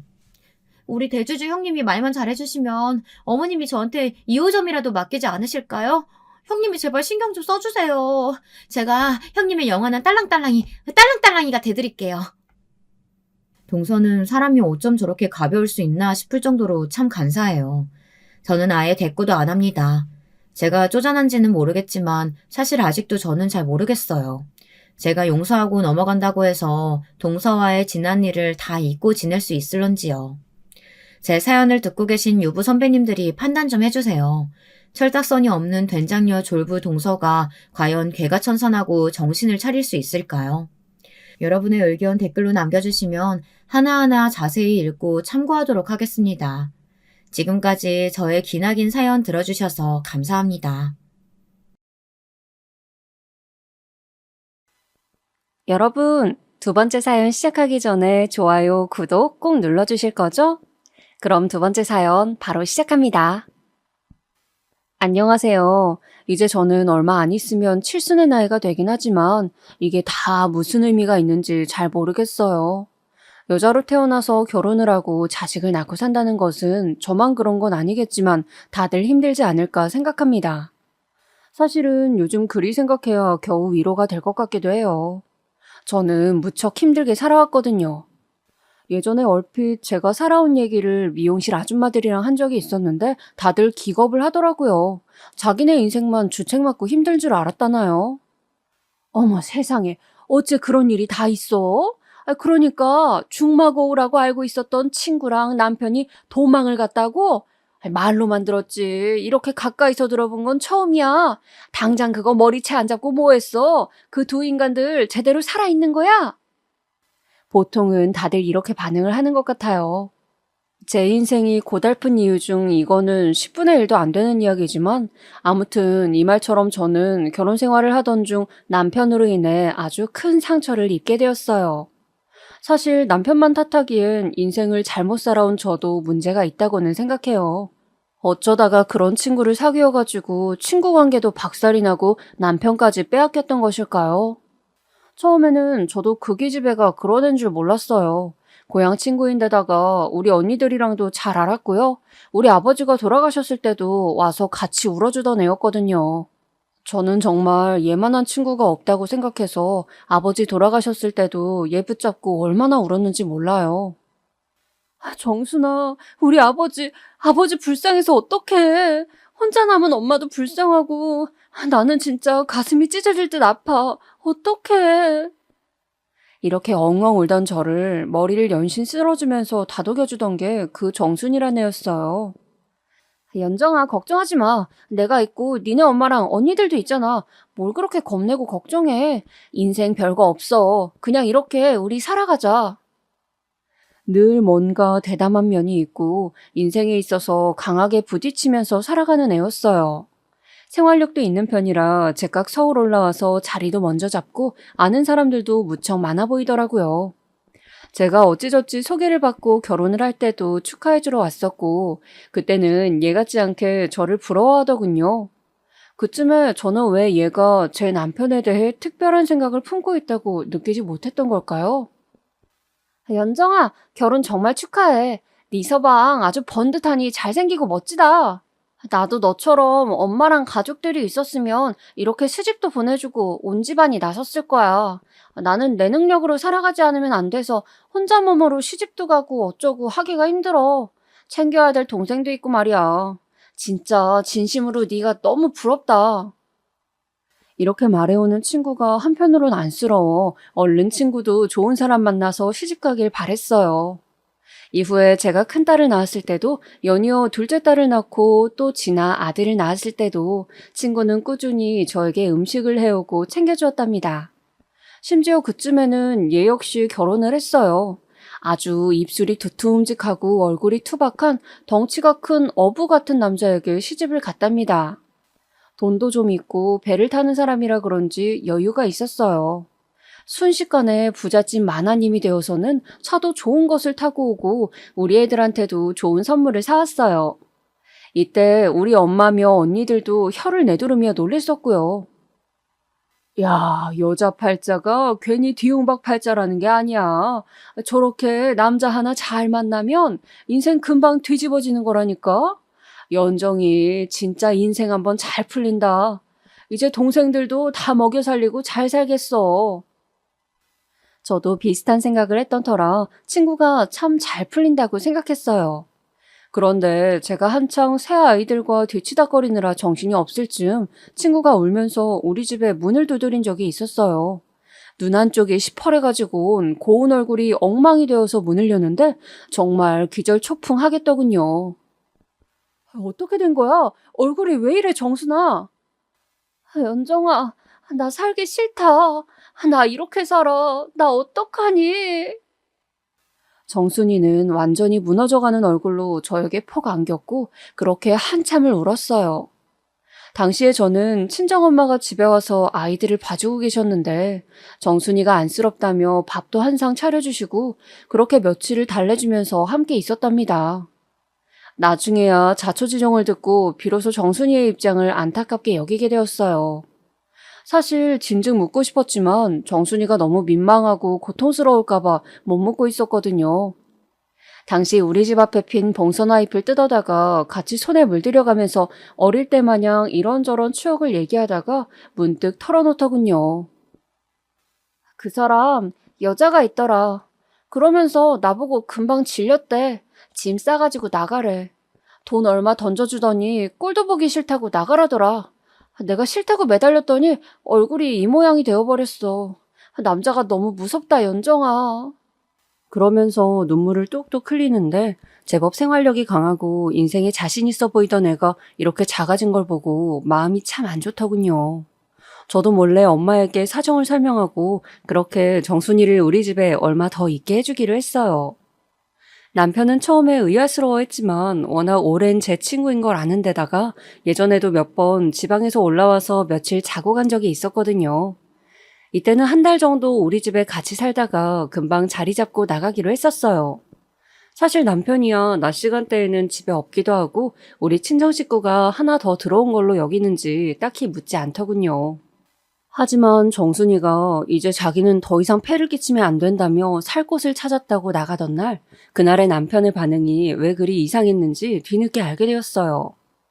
연신 술을 마시고 들어와서 주정을 해대던 남편의 모습이며 터미널까지 애 업고 따라가겠다는 저를 한사코 마다하던 정순이의 모습, 왜 연관성이 있음을 그때는 몰랐을까요? 차라리 알 거면 아주 늦게 알던지 아니면 아예 빨리 알아챘으면 좋았을 텐데 정순이가 떠난 지 2주쯤 되었으려나요? 우리 막내 아들이 돌쯤 되던 무렵이었고 시어머니도 우리 집에 들린다 어쩐다 하고 있었을 때예요. 그때 남편이 불쑥 저에게 털어놓아서 알게 될지 뭐예요. 이 인간은 뭐가 그렇게 자랑스럽고 애틋해서 저한테 그런 말을 한 것일까요? 뽀글뽀글한 파마머리가 다 풀어지고 애셋을 몇 년 연달아 낳고 얼굴은 붓기가 아직도 안 빠지고 어딘가 부스스한 자기 아내가 그렇게 만만하고 우습게 여겨졌던 것일까요? 술도 안 취해서 어떻게 맨정신으로 저한테 그런 말을 했는지 참 어이가 없었어요. 당신 말이야. 그 정순 씨 어디 갔는지 몰라? 당신은 알잖아. 당신은 알지 않냐고, 어? 무슨 알코올 중독이라도 낸 사람 마냥 아주 다급하고 정신없게 저에게 묻는 거예요. 막내 아들을 낳을 무렵부터 심드렁하게 굴고 저한테 짜증을 많이 내고 무뚝뚝했던 사람이었어요. 우리 친정엄마는 그걸 그냥 그러려니 여기라 했거든요. 남자들은 다 그런다고 말이에요. 여자가 그렇게 연달아 애를 셋씩 낳고 나면 여자로 안 느껴지는 거야. 그럴 때는 네가 너무 쪼아대지 말고 그냥 놔둬. 남자들은 그러다가 다 지들 아쉬우면 돌아오는 법이야. 여자가 너무 다급하게 쫓아다니면 도망간다고. 엄마의 말이 너무 얄밉고 억척스럽게 들렸지만 별 수 있나 싶었어요. 근데 남편의 당시 냉랭함은 이유가 다른 데에 있었던 건지 아니면 이유가 그게 맞긴 한데 길이 이상한 데로 새버린 건지 모르겠더라고요. 대뜸 저에게 제 친구 정순이를 그리고 아주 애타게 찾는 거예요. 뭘요? 갑자기 정순이는 왜요? 정순이는 살 곳 찾았다고 가서 자리 잡고 다시 연락한다고 했어요. 근데 당신 왜 그러는 거예요? 남편은 이때부터 눈이 벌게져서 뒤집히더니 갑자기 뭐라도 씌었는지 이상한 소리를 하면서 저에게 마구 퍼붓더군요. 당신이 쫓아낸 거잖아. 당신이 정순 씨 나가라고 한 거 아니야?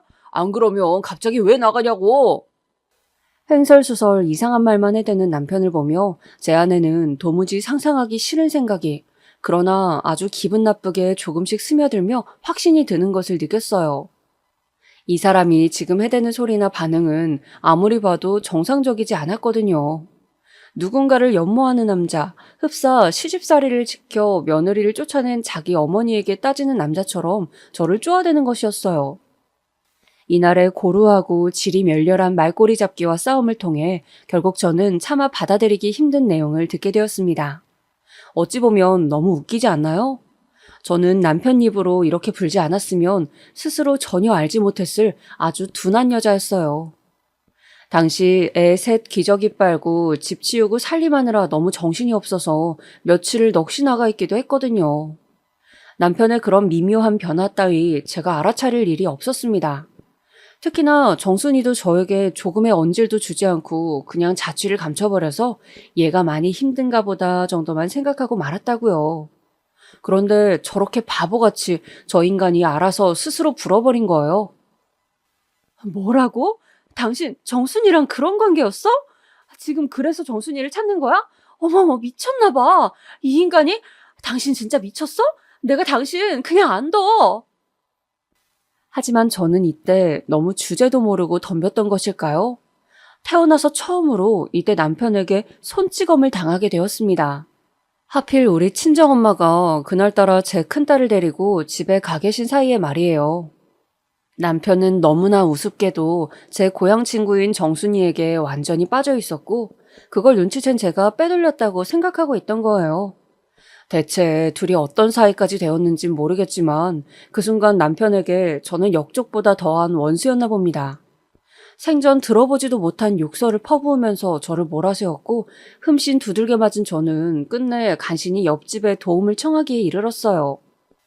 젊다면 젊었던 새댁 시절 애 낳고 몸을 푼 지 얼마 되지도 않은 저는 너무 어이없는 이유로 남편으로부터 이런 꼴을 당하게 되었습니다. 당시에는 이혼하는 것도 무섭고 쉽지 않았습니다. 친정엄마에게 알렸을 당시 엄마의 그 비통하고 끔찍해하던 얼굴을 잊을 수가 없어요. 우리 큰언니네 형부가 이 사실을 알고 대신해서 혼내주겠다는 것을 엄마가 얼마나 말렸는지 몰라요. 이서방 그만하게. 이러다 사위 둘 다 잃을 수는 없네. 내가 알아서 할 테니 자네는 그냥 놔두게. 마음은 내가 고맙게 받을 테니까 제발 나서지 말아주게. 부탁이야. 아마 엄마 딴에는 덩치도 크고 힘도 장사인 큰형부가 여차저차해서 우리 남편을 잘못 건드렸다간 사태가 커질 거라고 생각을 했었을 거예요. 하지만 그보다 더 가슴이 미어지는 건 엉망진창이 된 딸의 얼굴이었을 거예요. 저도 자식이 있으니 그런 엄마의 마음을 이해는 하지만 아무튼 제 인생이 너무 기구하고 처연하게 느껴지더군요. 엄마는 저를 몇 번이나 달래고 어르면서 그래도 이혼은 안 된다고 말씀을 하셨어요. 아무리 그래도 이혼은 안 돼. 정 그러면 내가 같이 붙어 있으마. 설마 애미가 같이 있는데 손찌검을 하겠냐? 그리고 저것도 다 불지르고 요란하게 구니까 들떠서 저러는 거지. 시간 지나면 다 진정될 거야. 정순이 고년이 돌아오지 않으면 제 아무리 마음이 떠 있어도 어쩌겠어. 다시 조강지처한테 돌아와야지. 네가 조금만 참아라. 이 일을 계기로 하여 저는 얼마간은 친정엄마와도 연을 끊게 되었어요. 아무리 그 당시 친정엄마로서 겨우 생각해낸 방법이라고는 하나 저는 남편과 한 공간에 있게 되는 것이 죽기보다 싫었어요. 그래놓고 아무렇지 않은 듯 저에게 사과를 하고 우리 엄마에게 보약이랍시고 뭘 사다 바치는 가증스러운 모습이라니요. 하지만 애 셋을 데리고 당장 어딜 갈 수도 없었던 저는 이혼할 엄두가 나지 않았습니다. 친정엄마를 우리 집에 못 오게 했지만 남편과 같이 사는 것도 싫었어요. 결국 이때 이혼도 별거도 뭣도 아닌 채로 저는 애들을 데리고 무작정 큰언니네로 가게 되었어요. 그나마 언니네는 애가 하나였기 때문에 어찌저찌 우리가 낑겨서 지낼 수는 있게 되었거든요. 그러나 언니도 어디까지나 얼마간이지 계속 오래도록 지내는 건 한계가 있잖아요. 이쯤 되니 엄마도 제가 너무 불쌍하고 답이 없다 싶으셨는지 이혼하라고 그제서 허락을 하시더군요. 내가 잘못했다, 연정아. 멀쩡히 결혼해서 애만 셋 낳고 잘 키운 네가 무슨 잘못이 있겠어? 내가 잡아 족쳐야 했던 건 강서방이지. 엄한 내 딸 보고 참으라고 얻어맞은 딸이 견뎌야 할 일이 아니었어. 그 집에서 나와라, 어? 하지만 우리 집에서 일이 결정을 한다고 금방 진행되진 않았고 고집불통의 극치인 시어머니와 4명의 시누이들은 아주 독한 악마들처럼 저를 붙잡고 놔주지 않았어요. 아들 하나만 있는데 그 밑으로 자식을 셋이나 낳아두고 심지어 막내는 아들을 낳았잖아요. 그런데 며느리가 쏠랑 이혼해서 그 자식들을 다 데리고 가겠다니 시댁 입장에서는 욕심이 나는 거예요. 얘라 이거사? 그러게 네가 주변 사람 관리를 잘했어야지. 애도 낳고 여자가 그 모양으로 처 자빠져 있으면 남자도 여자 생각할 수 있는 거 아니야. 그럴 때 여시 같은 여자를 집에 불러들인 건 그냥 나 잡아잡수한 거 아니여? 니도 알면서 그런 거 아니냐고. 어디 세상 순진한 우리 상철이를 죽일로 만들어가지고 생호라비를 만들어? 이 죽일 거사! 하지만 제 옆에는 큰언니와 둘째 언니가 있었고 팽팽하게 맞서준 언니들 덕분에 지옥 같은 시댁으로부터 벗어나 어렵사리 이혼 도장을 찍었습니다. 그리고 겨우겨우 저는 작은 집을 얻어서 애들 셋과 함께 살게 되었고요. 원래 엄마는 우리 집에 와서 이래저래 도와줄 심산이긴 했지만 이혼하고 난 뒤 엄마랑 붙어 있으면 자꾸 싸울 일만 생기더군요. 제 얼굴에 상처를 보고도 엄마는 못내, 아니 아주 끝내는 저의 이혼이 그리 아쉬웠나 봐요. 제가 애들 키우다가 조금이라도 앓는 소리 내면 꼭 그렇게 속을 뒤집으시는 거예요. 그러게 똥밭에 굴러도 이승이 최고라 했어. 이러니 저러니 해도 서방이 있는 게 얼마나 나았겠냐? 돈이라도 거기서 굴러 들어올 거 아니야. 이 말이 얼마나 저를 괴롭게 하던지 툭하면 엄마와 싸우게 되었답니다. 그러다 보니 엄마와도 좀 서먹서먹해지면서 다시 큰언니네로 가시고 홀로 다시 애들을 키웠어요. 사실 붙어있는 건 안 좋긴 했지만 이러니 저러니 해도 엄마는 경제적으로 여유가 없지는 않은 분이셨어요. 그러니 이혼하고 홀로 된 제가 많이 안쓰러우셨는지 얼마간의 최소 생활비를 계속 보태주시긴 했었답니다. 점점 애들이 자라는 동안 언니들이 종종 와서 조카들을 봐주기도 하고 신경도 써주었어요. 그런데 저도 나름의 충격을 겪고 난 뒤 멍해 있기도 하고 힘껏 신경을 못 쓰고 키워서 그런 걸까요? 큰딸도 그렇고 둘째도 마찬가지고 막내 아들도 정말 애지간히 제 속을 썩이더라고요. 제가 처음으로 그때 남편의 빈자리를 생각했어요. 늦게나마 엄마의 말이 맞다는 생각이 들더군요. 엄마 말이 맞아. 강서방이 이뻐서 다시 데리고 살라는 얘기가 아니고 자식 낳아놓고 짊어지는 짐이 너무 크니까 그냥 아빠 역할이라도 하게 하라는 거였지?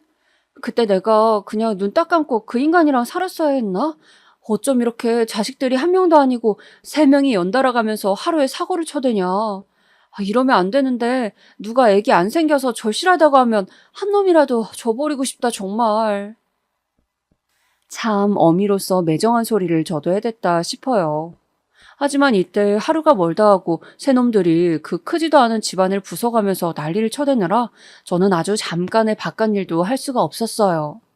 큰딸이 멍청한 사고를 쳐버리면 둘째 딸은 같이 앵앵대고 오줌 싸개가 되어 한강을 만들어 놓고 막내 아들놈은 조용해서 뭘 하나 하면 불꽃인지 뭔지를 터뜨려가지고 화상을 입고 아주 엉망진창인 거예요. 한 놈이라도 잡고 좀 어르려고 하면 나머지 두 놈들이 조용히 사고를 치고 밥 하나 제대로 먹일 수가 없었습니다. 이때 울며불며 가슴을 쳐대는 저를 두고 언니들도 오고 엄마도 와서 얘네들을 좀 야단치기도 했어요. 여간에서 말을 듣는 애들이 아니니 꽤나 무섭고 엄한 말로 혼내곤 했는데 어느 순간 딸내미가 사춘기 때 저에게 이런 말을 하는 거예요. 무척 당황스럽게 말이에요. 엄마, 난 옛날부터 큰 이모랑 작은 이모가 싫었어. 외할머니도 맨날 무섭게 야단치고 말이야. 같이 있는 거 너무 싫어. 엄마가 이모들이랑 할머니 좀 안 오게 해봐. 이때 진짜 하늘이 노랗더라고요. 지네들 먹이고 입히고 하는 돈도 다 외할머니한테서 온 거고 비록 말 안 들을 때 야단을 칠지언정 용돈도 주고 겉으로만 야단을 칠 뿐 뒤로는 살뜰히 챙겨주는데 말이에요. 사실 그 무렵 때에는 언니들도 뒤늦게 애가 생기고 바빠서 굳이 올 타이밍도 아니었어요. 엄마도 몸이 아프셔서 이모들네 가 계실 때라 딱히 접점이 있을 때는 아니었거든요. 근데 그 틈을 타서 큰딸이 저렇게 안 보고 싶다고 못을 박으니 좀 당황스럽고 약간 서럽기도 한 거예요. 하지만 그런 말들이 씨가 먹히는 애가 아니었고 이미 고집이 엄청 센 상태로 중학생이 되어버렸어요. 그 밑에 녀석들도 저런 모습을 보고 똑같이 되바라지게 자라가지곤 정말 징그러울 정도로 말을 안 듣고 사고를 쳐대는 거예요. 막내 아들이 중학생 되었을 때부터 저는 이 삼남매에 대학을 보내겠다고 공장도 다니고 옷가게도 차려보고 별의별 일들을 다 해봤어요. 다행히 언니들과 엄마 덕분에 일자리도 얻고 부동산에 대해서 조금 정보가 있는 엄마를 통해 저도 조금씩 재산을 늘리게 된 거예요.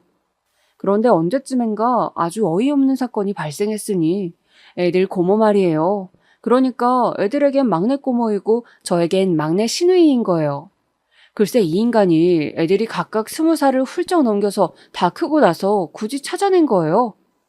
이것도 전 큰딸이 말해줘서 알았답니다. 엄마, 막내 고모랑 우리 저번에 만났어. 아빠랑 고모들이랑 다 같이 한정식 집에서 만났다?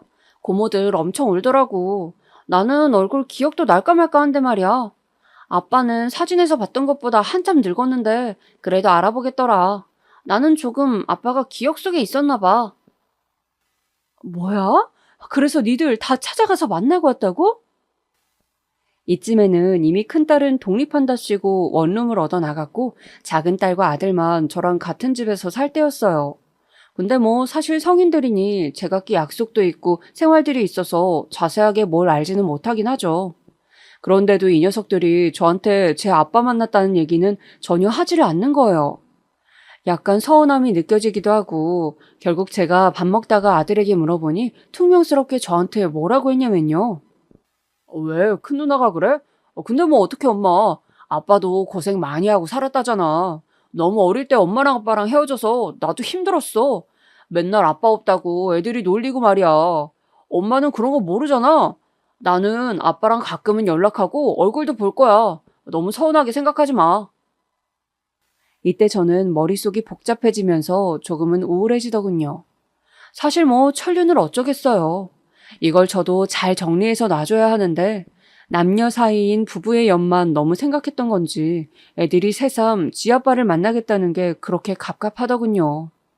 저랑 제 아빠 사이에 무슨 일이 있었는지도 모르고 말이에요.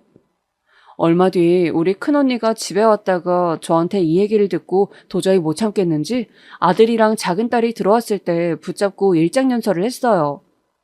그런데 이 녀석들 정말 제 배에서 나온 자식들이 맞는 건지 어떻게 이럴 수가 있나요? 좀 성급하게 느껴질지 모르고 생뚱맞을 수도 있지만 어쩌면 저는 이쯤에서 자식들과 인연을 끊는 게 좋았을까요? 우리 언니 말에 얘네 반응이 정말 웃기지도 않는 거예요. 니네들 말이야. 니들 아빠 만나는 건 좋다 이거야. 근데 왜 엄마 아빠가 헤어졌는지 모르는 거야? 엄마가 한 번쯤 얘기를 안 해준 거야? 좋아. 그럼 이모가 말해줄게. 잘 듣고 다시들 생각해봐. 언니 입장에서야 이제 얼마 안 있음 30살 되고 시집 장가갈 나이들이니 진실을 정확히 알려주고 싶었나 봐요. 저는 그간 왜 아빠가 없냐는 애들 말에 늘 둘러대면서 살아왔었고요. 사춘기 무렵쯤 슬쩍 의견을 비친 적은 있었어요. 자기 아빠를 나쁘게 생각해선 좋을 게 없어서 대충 말했더니 얘네는 그걸 진짜로 받아들였나 봐요. 큰딸이 대뜸 따지더군요. 그게 뭐요? 아빠가 엄마한테 손찌검한 거요? 그거야 아빠가 잘못한 건 알겠는데 그렇다고 애들 셋 데리고 이혼할 게 뭐예요? 나랑 명주랑 명철이 셋 다 아빠 없는 애들 소리 들으면서 얼마나 힘들게 살았는지 이모가 알아요? 그러자 언니 눈이 뒤집혀져서 막 따져댔어요. 이것들아, 힘들기는 니네 엄마가 힘들었지. 니네들 키운답시고 그렇게 바쁘게 살고 지 먹을 것도 못 먹고 입히면서 살았어. 니네 셋 다 대학 나오게 하고 취업시키고 또 니들 시집장가 보낸다고 저러고 일하는 게 니 엄마야. 난 니네들 고생했다 생각 안 해. 너무 오냐오냐 키워서 아주 싸가지들이 없어. 사실 언니 말이 틀린 것도 아니지만 그래도 제 자식들인데 저렇게 욕을 먹고 있으니 말려야 할 것 같더라고요. 그런데 제가 편을 들 수도 없을 만큼 큰딸이 대드는데 와, 이건 정말 안 되겠더라고요. 이모가 뭘 알아요? 우리 또래 애들 풍족하게 살 때 우리는 그러지도 못했어요. 맨날 지질이 궁상 떨면서 엄마가 맨날 아끼라 소리만 하고 대학만 보내놓으면 다냐고요. 다른 애들 유학 가고 할 때 저나 명주는 엄마 눈치 보여서 말도 못 꺼냈어요. 툭 하면 돈 없다 우는 소리를 해대니까요. 그리고 지금 아빠 보면 아빠는 제법 여유 있게 살아요. 진즉 아빠랑 같이 살았으면 우리가 얼마나 부족함 없이 자랐을까 싶어 너무 아깝다고요. 어쩜 키워준 정도 모르고 저런 말을 하는 건지 저도 너무 화가 나서 니들끼리 알아서 하라고 만날 거면 만나라고 고함을 질러버렸어요. 더 할 얘기도 없고 언니한테도 미안하고 괜시리 애들한테 미운털 박힌 것까지 여러모로 면목이 없더군요. 그때부터 저는 알 수 없을 우울감이 더욱 깊어지면서 마음이 힘들어졌습니다. 이런 와중에 저희 집에 또 큰 사건이 닥쳐왔으니 작은 언니에게 일이 생기고 말았답니다. 어쩜 자매들 중 하나만 잘못될 것이지 왜 언니까지 그렇게 된 것일까요?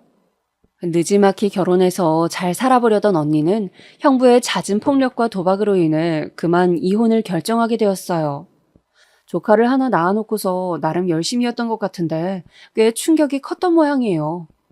이제 고등학생이 된 조카를 외할머니인 우리 친정엄마에게 맡겨두고 언니는 사라져버린 거예요. 엄마가 이때 얼마나 가슴을 치고 우시던지 저는 참 세상이 매섭고 아프단 생각만 들었습니다. 내가 죽을 죄를 지어서 이렇게 자식들이 내내 벌을 받고 힘들게 사나 보다. 그런데 제발 다시 주워 담기라도 하게 내가 뭔 죄를 그리 지었는지 알려주기라도 하면 좋겠는데 말이야. 연정이 네가 보기에는 네 애미가 그렇게 인생을 잘못 살았냐? 남들은 다들 순탄하게 아들, 딸 시집장가 보내고 손주들이랑 까꿍하고 잘만 놀며 살더라. 왜 나만 이러냐고. 곧 있으면 90이 될 노친네가 고등학생인 어린 손녀를 떠맡아서 덜렁 둘이 있게 되니 얼마나 기가 막혔겠어요. 이때 저랑 큰언니랑 둘 다 더 이상 말이 나오지 않아서 너무 난감하고 숨이 막혀오더라고요. 그나마 다행이었던 건 조카는 적어도 우리 애들보다는 나았어요. 제 자식이지만 우리 애들은 정말 되바라지고 지들 멋대로 해요. 하루라도 엄마 속을 썩이지 않으면 못 견디는, 그런데다가 너무 괘씸하게도 지 아빠한테 돈이 넉넉하게 굴러 떨어진다며 그쪽에 붙으려는 이상한 것들이에요. 그래도 조카는 은혜를 아는 애였고 고마운 줄을 알더라고요. 할머니인 우리 친정엄마가 제 보호자가 아니라 자기가 할머니의 보호자라고 생각하고 꼿꼿하게 사는 거예요. 막내 이모, 우리 엄마 언젠가는 오겠죠? 그동안은 제가 할머니 보살피면서 살게요. 저 혼자서 밥도 차려 먹고 잘할 수 있어요. 이런 모습을 보니 조카가 정말 너무 짠하기도 하고 할머니한테 패기치지 않겠다며 여자애가 밤늦게 편의점에서 알바도 하고 여간 기특한 게 아니었어요. 반대로 정말 극명하게 그림자를 다르게 엉망으로 가고 있는 것은 우리 집 애들이었습니다. 막내 아들이 대뜸 결혼 얘기를 하기에 당황스러워했는데 와중에 이런저런 계획이 있더라고요. 그런데 말도 안 되는 수준의 집이 있어야 한다고 저에게 요구를 하지 않겠어요? 엄마, 나 애기 생겨서 결혼하는 거잖아. 그럼 최소 방 3개는 있어야지. 그리고 요즘 애들도 빌라 거지니 뭐니 그런 말들 한대. 그럼 빌라는 안 돼. 아파트는 얻어야 한다고. 엄마가 어떻게 좀 해주면 안 돼? 와, 이거 칼만 안 들었지 강도가 따로 없더라고요. 삼남매 다 독립시켜서 보내놓고 저 혼자 사는 집도 30평대 빌라였어요. 어찌되었건 서울이기는 하지만 저는 아들이 정 결혼해서 급하다면 제 집에서 같이 살다가 독립시킬 생각이었거든요. 그런데 당연히 집은 따로 사줘야 한다며 30평대 방 3개짜리 화장실 2개가 딸린 아파트를 얻어달라는 거예요. 이 녀석아, 누가 너보고 결혼하래? 내가 언제 너보고 애기 가져서 결혼하라고 했어? 네가 대뜸 멋대로 일 저질러 놓고 왜 그러는 건데? 나는 그 돈 못 대줘. 네가 알아서 해. 돈 번 거 있을 거 아니야? 그런데 이 녀석 말이에요. 정말 어이가 없는 게 전 이러면 포기할 줄 알았어요. 결혼을 포기하라는 게 아니라 어느 정도 규모를 줄여가지고 결정을 할 줄 알았다고요. 그런데 아주 괘씸하게도 어디서 허영이 들린 건지 아니면 믿을 구석이 있어서 그랬는지도 몰라요. 지 아빠한테 간 거예요. 이 얘기도 급하게 결정되어 결혼식을 진행하게 되었다며 큰딸이 말해서 알았어요. 전 새삼 자식이라는 존재에 너무 큰 실망감을 느끼게 되었고 이때부터 충격은 그렇다 치고 조금씩 기대감이랄까? 아무튼 뭔가를 조금씩 제 안에서 버리게 된 것 같아요. 남편 복이 없으면 자식 복도 이렇게 없는 건가요? 저기 엄마 서운하게 듣지 마.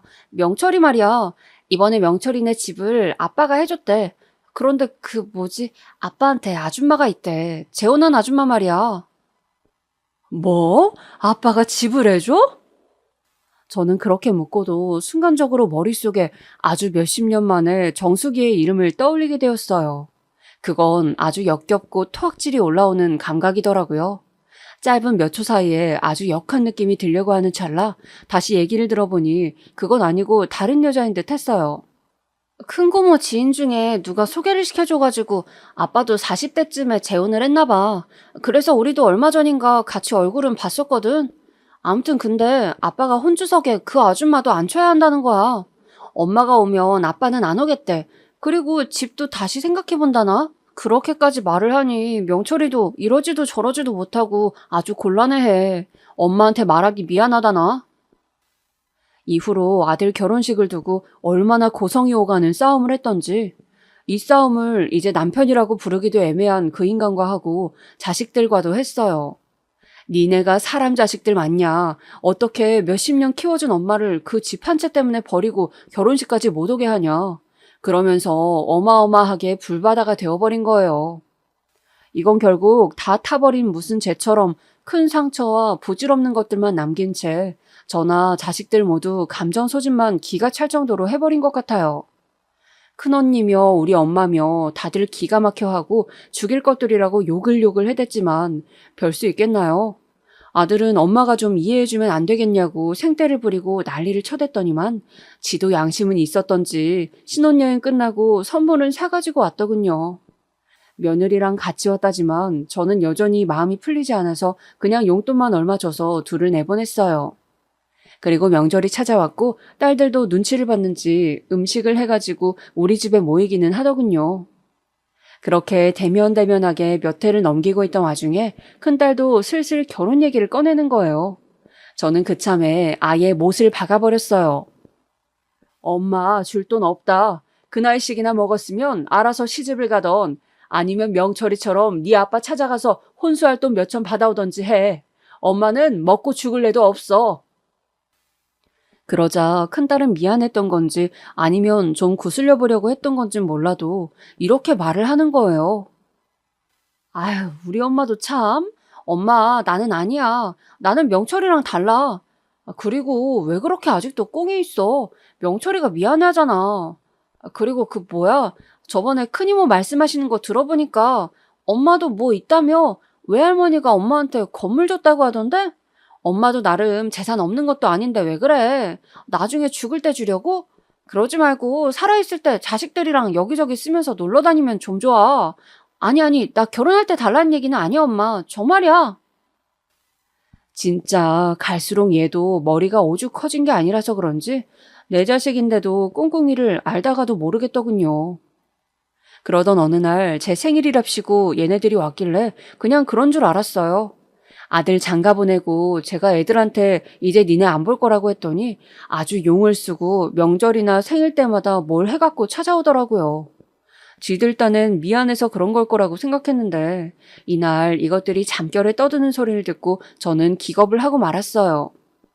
누나, 근데 엄마 건물 있다 하지 않았어? 어디에 있는 건데? 그거 외할머니가 예전에 서초동에서 굴리던 건물 팔고 산 건가? 아유, 모르겠어. 엄마가 죽어도 말을 안 해주는 거 있지? 말 그대로 엄마는 나중에 하늘나라 가서야 줄 건가 봐. 어쨌든 네가 저번에 멍청한 짓 한 거야. 아빠는 그거 다 할머니네 재산인 거라 너 집 해준 거 그게 끝이야. 하지만 엄마 봐라. 엄마도 건물 두 채인가 있을걸? 그리고 외할머니도 건물 꽤 있잖아. 엄마 돌아가시면 다 그거 어차피 우리 거 아니냐고. 큰이모네 아들 영준이도 좀 주겠지만 우리 쪽이 자식이 더 많잖아. 그리고 작은 이모네 수연이? 걔야 뭐 이모가 자기 버리고 도망갔으니까 외할머니가 좀 더 불쌍히 여기려나? 여기까지 듣는데 내가 무슨 금수만도 못한 것들을 먹여 입히고 키운 건지 입이 안 닫아지더라고요. 너무나 평범하게 당연하게 제 엄마 재산을 지들이 나눴을 생각들을 하고 있는 거예요. 게다가 저로서도 모자라 외할머니가 갖고 있는 재산까지 참 깜찍하게 조목조목 나누고 있다니요. 이때 극심한 스트레스가 너무 컸던 것인지 아니면 이미 그전부터 저에게는 수없는 육체적인 고생과 심적인 괴로움이 축적된 것인지 하필이면 제일 힘들고 괴로운 시기에 이것이 폭발하고 말았어요. 약간 구토 기운이 올라오고 어질어질한 상황을 쉬없이 겪고 그리고 배가 자꾸 부풀어 오르는 현상까지 경험하다 보니 병원을 가야겠더군요. 별 생각 없이 검사를 받았을 뿐인데 나중에 제가 알게 된 결과는 위험한 정도가 아니라 훨씬 더 먼 곳에 있는 수준이었어요. 이때 의지할 사람은 큰언니밖에 없어서 울면서 전화를 했어요. 언니야, 나 말이야. 난소암이래. 그것도 4기라 얼마 안 남았다네. 앞으로 길면 1년이라고 하는데 나 어떡하면 좋아? 정말 어린애 마냥 펑펑 울며 주저앉았고 얼마 안 되어 큰언니는 달려와서 저를 안고 위로해 주었어요. 그런 와중에 결국 자식들 생각도 나긴 했지만 며칠을 고민하다가 결국 큰딸에게 알렸고 이윽고 죽죽 다들 알게 되어 우리 집에 모였습니다. 그렇게 뜯어먹을 생각만 하던 것들이 막상 제 엄마가 이런 큰일을 당했다고 하니 또 놀란 것 같더군요. 아니면 글쎄요, 요 앞전 그 충격적인 대화들이며 그간 저에게 망치를 꽝꽝 때려가듯 실망시킨 일들을 생각하면요, 그냥 감상적인 상황이 된 것뿐이에요. 대뜸 다들 울상을 해가지고는 어떡하냐고 발을 동동 구르더군요. 전 차분하게 앞으로의 수술 계획 같은 것들을 말했는데 얘네들은 당장 여행이라도 가야 한다며 흥분해 있더라고요. 특히 저를 가장 실망시킨 아들 녀석이 제일 방방 떠 있는 거예요. 엄마, 불쌍한 우리 엄마 어떡해. 나도 지금 인터넷으로 검색해보는데 이쯤 되면 수술해도 큰 방법이 없다네. 보통 보면 이쯤 기수가 되면 치료는 치료대로 하고 가족들끼리라도 조금 서로 위로하고 추억을 만들어야 된대. 그러고 보니 엄마랑 뭘 제대로 한 게 없어. 미안해, 엄마. 이때는 살짝 저도 울컥한 마음이 떠오르긴 했어요. 많이 실망했고 많이 서운했던 자식들이지만 끝에 가서는 그냥 서로 다 너무 고생스러운 인생이었고 각자의 이유가 있는 것이다 싶더군요. 그리하여 우리는 다 같이 제주도로 여행을 떠나게 되었어요. 딸 둘은 시집을 안 간 상태라 제 몸들만 챙기면 될 일이었고 아들은 며느리한테 말을 해두고 이번에는 우리끼리 여행을 다녀온다 했나 봐요. 그렇게 해서 4박 5일 여행을 떠나게 되었는데 가서도 느낀 건 참 이런 시간을 보낸 게 별로 없었다는 생각뿐이었어요.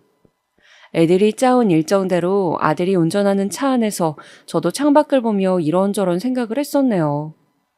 직장 동료들이랑 제주도 여행을 다녀온 적은 있지만 애들이랑 그런 시간은 못 가졌었거든요. 물론 그때는 애들도 다 커서 각자 나가서 살던 때라 약속 잡자고 해봤자 말도 안 들었겠지만 말이에요. 세속각이네, 무슨 해녀가 해주는 맛집이네, 이런 곳들을 차로 여기저기 다니고 있을 즈음 문득 저도 좀 감상적이 되어 애들에게 불쑥 이런 얘기를 털어놓았어요. 그러고 보니 저도 어지간히 이때 바보 같은 소리를 했더라고요. 이제부터 좀 오순도순 엄마 자식들끼리 훈훈한 시간을 보낼 수 있을 거라고 그 전에 일들을 겪고도 그런 달콤한 기대를 했었나 봐요. 죽음의 문턱에 서 있으니 별 생각이 다 들어서 얘기한 거고 그 당시도 진심이긴 했지만 말이에요. 이 말을 들은 이후부터 애들은 참 슬프게도 제가 설마 하며 제발 그러지 않길 바랬던 방향으로 가버렸습니다. 있잖아. 엄마가 이제사 얘기를 꺼낼까 하는데 엄마도 얼마 안 남았으니 정리할 건 정리를 빨리 해두고 싶어. 그 뭐야, 엄마 재산을 좀 나눠두고 싶다. 니네한테 이런 얘기는 미리 해둬야 한다니까. 지금 당장 뭐 쓰고 자시고 할 것도 없지만 그래도 말로라도 좀 들어둬. 그 말에 애들은 갑자기 눈을 반짝이더니 숨도 쉬지 않고 제 말에 귀를 기울이는 거예요. 내키지는 않지만 은연중에 생각은 해두었던 것. 그럼에도 불구하고 확신은 없어 늘 머릿속에 맴돌기만 했던 재정 계획을 차근차근 털어두고 어디 건물은 이렇게 저렇게 하고 말을 했단 말이에요. 근데 그 말을 듣고 나니 갑자기 둘째 딸 표정이 확 달라지더니 이러는 거예요. 아유, 불쌍한 엄마. 그래, 엄마가 그렇게 생각하고 있을 줄은 알았어. 잘 이겨내야지, 엄마. 그럼 그 건물은 다 상가 들어오고 하나는 비어 있는 건가? 아무튼 알았어. 다시 좀 알아봐야겠다. 아, 엄마, 근데 있지. 나 아까 말하려고 했는데 못했어. 나 먼저 올라가도 돼? 사실 나는 내일부터 출근이라 언니랑 명철이한테 엄마 부탁하려고 했거든. 새삼 처음 듣는 얘기를 하면서 일정은 다 같이 맞춘 줄 알았더니 대뜸 자기 먼저 올라가야 한다는 겁니다. 그런데 너무 웃긴 게 이에 질세라 큰딸이며 아들이며 자기들도 일정이 있다면서 제각기 틀리게 날짜를 말하는 거예요. 하지만 결론은 지들도 먼저 가야 한다. 엄마는 좀 더 계셔라. 이러는 거 있죠? 그럼 나는 어떻게 가라고? 명철이 너는 나랑 같이 왔잖냐? 너는 나랑 같이 가야지. 그랬더니 아들이 몹시 귀찮은 얼굴로 자기 일정상 어쩔 수 없다며 끝끝내 먼저 가야 한다는 거예요. 숙소는 엄마 이따 가시는 날까지 예약해놨으니까 그때까지 계시면 되고 우리는 먼저들 올라갈게요. 여기 경치 좋잖아, 엄마. 일부러 그래서 호텔도 경치 좋은 곳으로 예약한 거야. 우리도 다 생각이 있었다니까. 알고 보니 저만 왕복표이고 아들 녀석은 어떻게 했는진 모르겠는데 돌아가는 표는 날짜를 달리해서 따로 끊었더군요. 결국 저는 이렇게 어정쩡하게 홀로 제주도에 남아 우두커니 이틀이나 더 있다가 혼자 택시를 잡아 타고 공항에 갔고 그렇게 서울로 다시 올라오게 되었습니다. 어떻게 시한부 판정을 받은 엄마를 그렇게 매정하게 제주도에 놔두고 그것도 지들이 여행이니 뭐니 실컷 울며불며 가자고 해놓고 말이에요. 아픈 엄마가 혼자 알아서 돌아오게 만들 수가 있나요? 자식 하나도 아니고 둘 셋이 다 똑같은 모양으로 말이에요. 정말 도망치듯 그렇게 사라진 애들을 보며 저는 남은 이틀간 호텔방에서 나가지 않고 많은 생각들을 하게 되었습니다. 죽음을 마주하고 있는 와중에 많은 것들을 정리해야 하는데 그 첫 번째가 가족 문제였고 두 번째는 돈이었으며 세 번째는 어쩌면 제 자신에 대한 제 자신과의 정리가 필요했어요.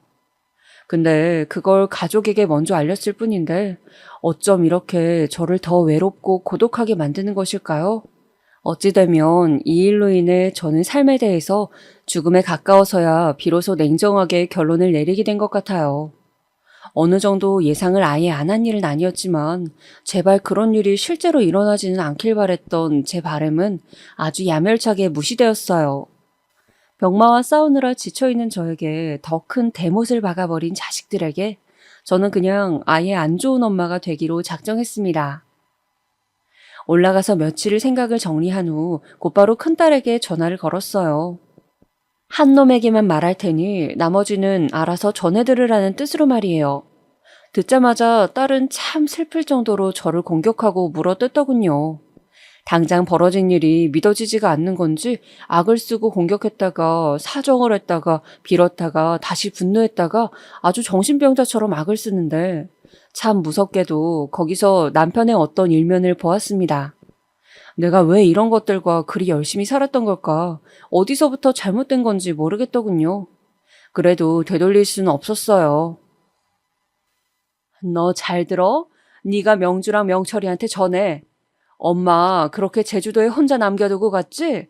그 이상 변명은 하지 마. 듣기도 싫으니까. 결론은 이거야. 니네한테 줄 건물 없어. 땅이고 뭐고 돈 한 푼도 없어. 니들은 내 새끼들이 아니야. 니들은 저기 이모네 애들만도 못해. 더 이상 말도 섞기 싫으니까 엄마 죽어도 장례도 오지 마. 알았어? 딸은 이때 박박 우겨대더군요. 아, 엄마, 그게 뭔 소리야? 우리가 다 각자 사정이 있었다니까? 누가 누굴 버리고 가? 아, 왜 말을 그딴 식으로 해? 아니, 그리고 그때 준다고 말해놓고 이렇게 바꾸는 게 어딨어? 엄마가 약속한 거 아니야? 자식들 이렇게 버려두고 가겠다고? 엄마는 왜 이렇게 이기적이야? 아니, 엄마, 잠깐만. 전화 끊지 말고 내 말 좀 들어봐봐.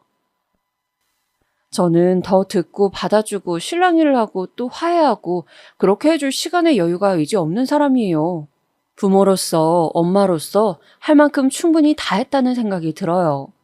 누가 이런 내용을 따로 정리해주지 않아도 제 나름대로 이렇게 정리가 되어버리는 건 제 앞에 시간이 얼마 남지 않았기 때문에 더 냉정해지고 명확해지나 봅니다. 그래도 자식 새끼들이라고 잘못되는 건 싫고 조금이라도 얘네들 앞길을 편하게 해주고 싶은 마음은 있었어요. 근데 아무리 생각해도 그날 혼자 남겨준 제 모습은 누가 뭐라 해도 설명할 길이 없더군요. 그리고 미래에 어떻게 될지 몰라도 알 수 없는 일이잖아요. 제가 내키지 않으면서 이 알량한 재산을 자식들에게 나눠줬을 때 훗날 이게 이 망나니 같은 자식들을 더 망치는 꼴이 될 수도 있고요. 아닐 수도 있겠지만 저는 제가 당장의 눈앞에 보여지는 것들을 생각하고 판단할 수밖에 없었어요. 시간이 없어도 너무 없으니까 말이에요. 서류로 쓴 것도 아니고 구두로 말해둔 거라 사실 취소야 얼마든지 할 수도 있는 이 허무한 얘기들을 우리 애들은 제 엄마를 얼마나 바보 천치처럼 여겼으면 그대로 받아들고 사라졌던 건지 너무 기가 막혀서 제 자신이 동정조차 안 되네요. 그냥 저와 제 아이들을 위해서 매듭을 잘 지었다고 생각하려 합니다. 남은 인생도 얼마만큼의 시간이 될지 모르지만 매일매일 이렇게 머릿속을 명확하게 깨우면서 살아가고 있어요. 정리도 하고 이것저것 문도 잘 닫으면서 말이에요. 힘든 인생 날들을 살아왔으니 끝은 조금이라도 단순하고 가벼웠으면 좋겠습니다.